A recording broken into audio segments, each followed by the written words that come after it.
एक बार की बात है, एक बकरी जंगल में घास चर रही थी। तभी वहाँ एक भूखी लोमड़ी आई।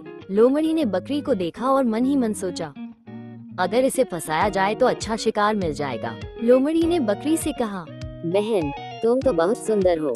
तुम्हारा दूध कितना स्वादिष्ट होगा। आओ, हम दोनों पास के तालाब के किनारे बैठकर आराम करें।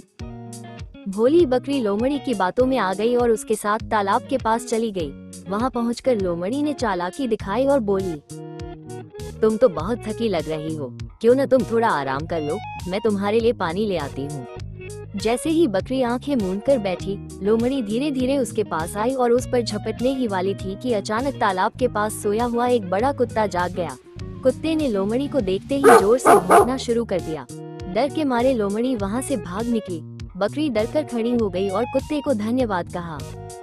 इस गरीब बहन को जो पसंद करते हो लोग लाइक और सब्सक्राइब करो।